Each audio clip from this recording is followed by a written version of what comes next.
Welcome to another episode of Reading Together from Harp Press.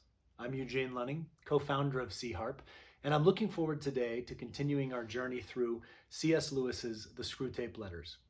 This is, just to remind you, a HarperCollins title, but we at Harp absolutely love Lewis, and so we wanted to dive into each of these letters and then bring out a little bit more context, whether it's scriptural or some pondering I've had in the past, whatever it might be. But as we jump in today, we'll be in letter number 7. And again, this is the Screwtape Letters. My dear Wormwood, I wonder you should ask me whether it is essential to keep the patient in ignorance of your own existence. That question, at least for the present phase of the struggle, has been answered for us by the High Command. Our policy for the moment is to conceal ourselves. Of course, this has not always been so. We are really faced with a cruel dilemma. When the humans disbelieve in our existence, we lose all the pleasing results of direct terrorism, and we make no magicians. On the other hand, when they believe in us, we cannot make them materialists and skeptics. At least not yet. I have great hopes that we shall learn in due time how to emotionalize and mythologize their science to such an extent that what is in effect a belief in us, though not under that name, will creep in while the human mind remains closed to belief in the enemy. The life force, the worship of sex, and some aspects of psychoanalysis may here prove useful. If once we can produce our perfect work, the materialist magician, the man not using but veritably worshiping what he vaguely calls forces while denying the existence of spirits, then the end of the war will be in sight. But in the meantime, we must obey our orders. I do not think you will have much difficulty in keeping the patient in the dark. The fact that devils are predominantly comic figures in the modern imagination will help you. If any faint suspicion of your existence begins to arise in his mind, suggest to him a picture of something in red tights and persuade him that since he cannot believe in that, it is an old textbook method of confusing them. He therefore cannot believe in you. What a great opening thought for us. Because I think we talked about this, I think it might have been in the very first letter, that there is a continuum between a complete disbelief in the dark forces of the evil one and sort of what we might call his minions, so a complete disbelief, and there's a high fascination. Those are kind of the two poles of this little continuum. And so if you and I just simply don't believe that the evil one's at work, well, that's perfect for him. We'll just sort of give in to every temptation, or giving into those temptations, make an excuse for ourselves based upon our physical needs or whatever we might say as proper materialists.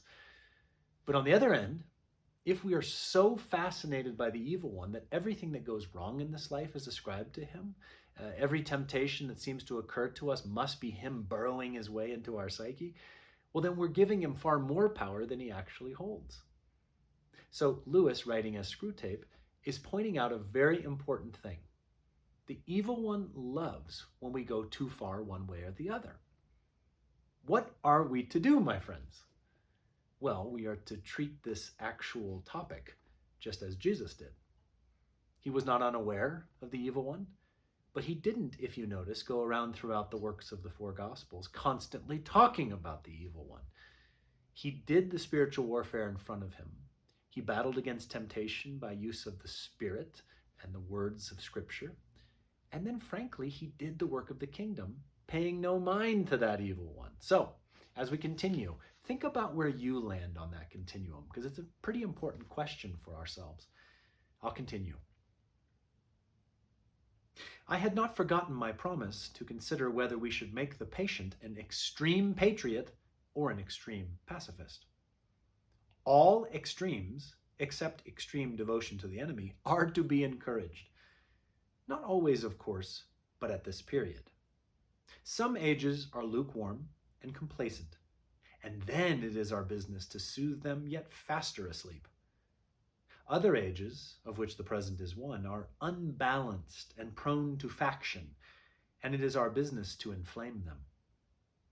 Any small coterie, bound together by some interest which other men dislike or ignore, tends to develop inside itself a hothouse mutual admiration, and towards the outer world a great deal of pride and hatred which is entertained without shame because the cause is its sponsor, and it is thought to be impersonal.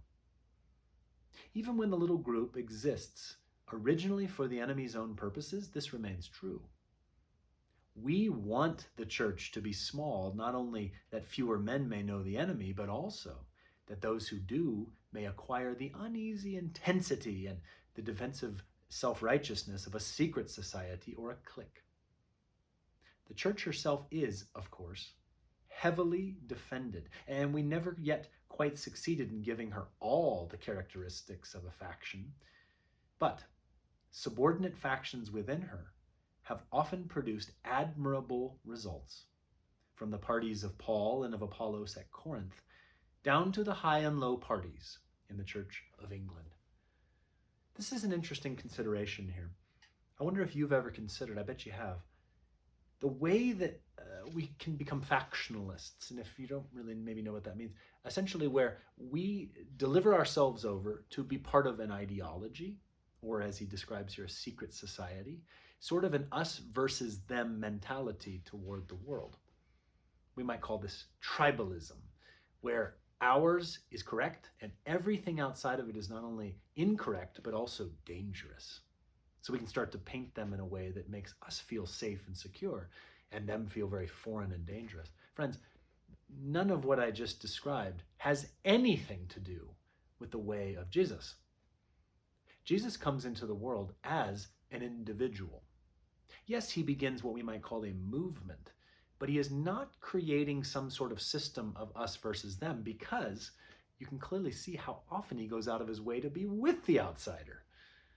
So friends, you are an individual. Knowing Jesus, you have been imbued with the Spirit of Jesus. So any sense that we have, whether we're low or high church in the Church of England, whether we are like Paul and Apollos there at Corinth, remember that from 1 Corinthians, it talks about how can you separate? There's only one body. Friends, your job is to follow Jesus. It's not to get into an us versus them mentality, whether that be political, faith-based, however you would define it. Let's follow Jesus in the way that he dealt with groups of people, all kinds of different ways of looking at the world. I'll continue. If your patient can be induced to become a conscientious objector, he will automatically find himself one of a small, vocal, organized, and unpopular society, and the effects of this on one so new to Christianity will almost certainly be good. But only almost certainly. Has he had serious doubts about the lawfulness of serving in a just war before this present war began? Is he a man of great physical courage, so great that he will have no half-conscious misgivings about the real motives of his pacifism? Can he, when nearest to honesty, no human is ever very near, feel fully convinced that he is actuated wholly by the desire to obey the enemy, meaning God? If he is that sort of man, his pacifism will probably not do us much good, and the enemy will probably protect him from the usual consequences of belonging to a sect. Your best plan in that case would be to attempt a sudden, confused, emotional crisis from which he might emerge as an uneasy convert to patriotism. Such things can often be managed, but if he is the man I take him to be, try pacifism.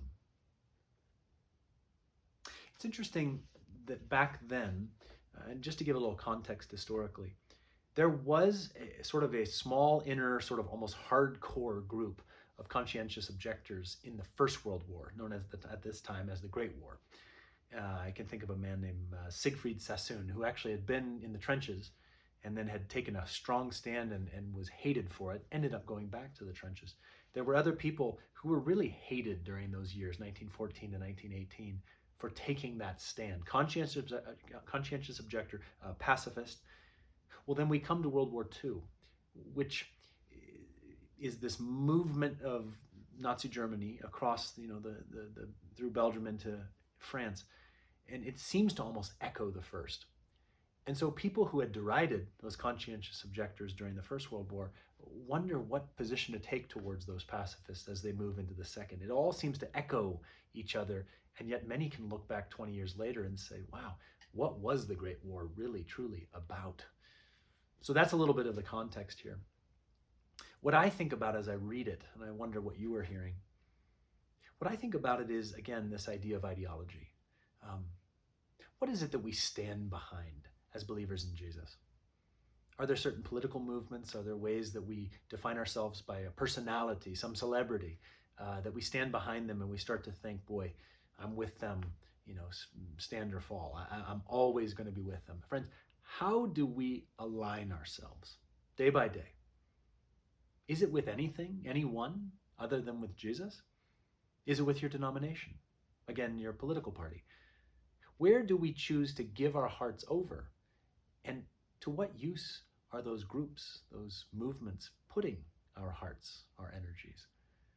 These are deep, these are important questions for us to consider, because I think you and I really only want to follow Jesus. Last paragraph. Whichever he adopts, your main task will be the same. Let him begin by treating the patriotism or the pacifism as a part of his religion.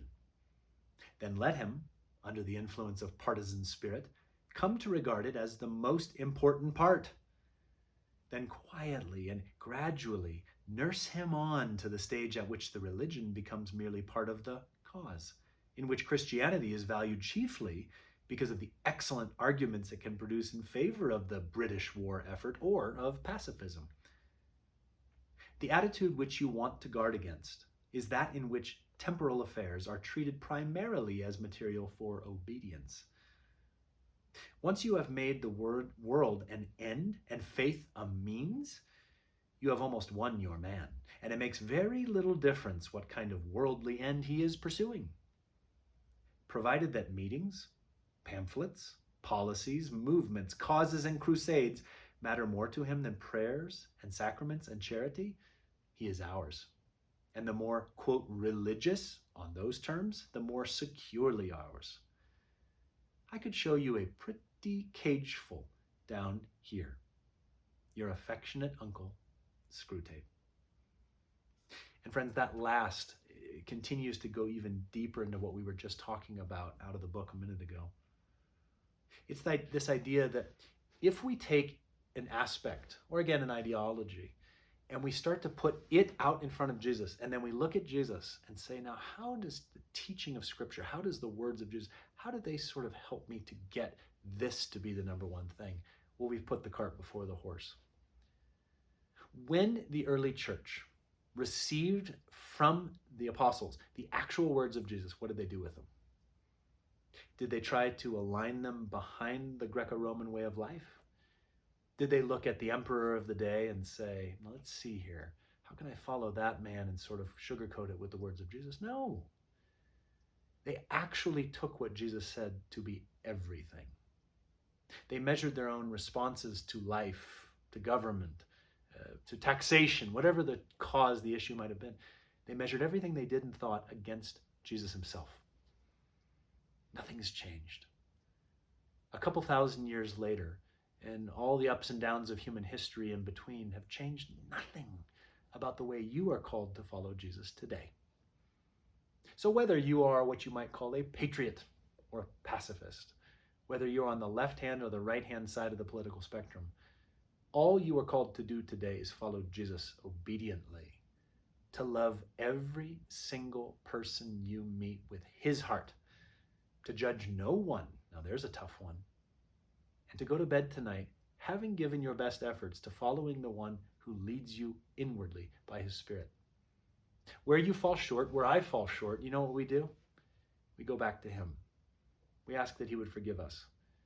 But we measure ourselves against no measure other than the way of Jesus, by the actual life and lifestyle of that wonderful man. Friends, thanks for joining me for another interesting letter in the Screwtape Letters. I'm Eugene Lunning, and we've been together in Harp's Reading Together. I look forward to our next chapter, and thank you as always for joining me. Have a wonderful rest of your day.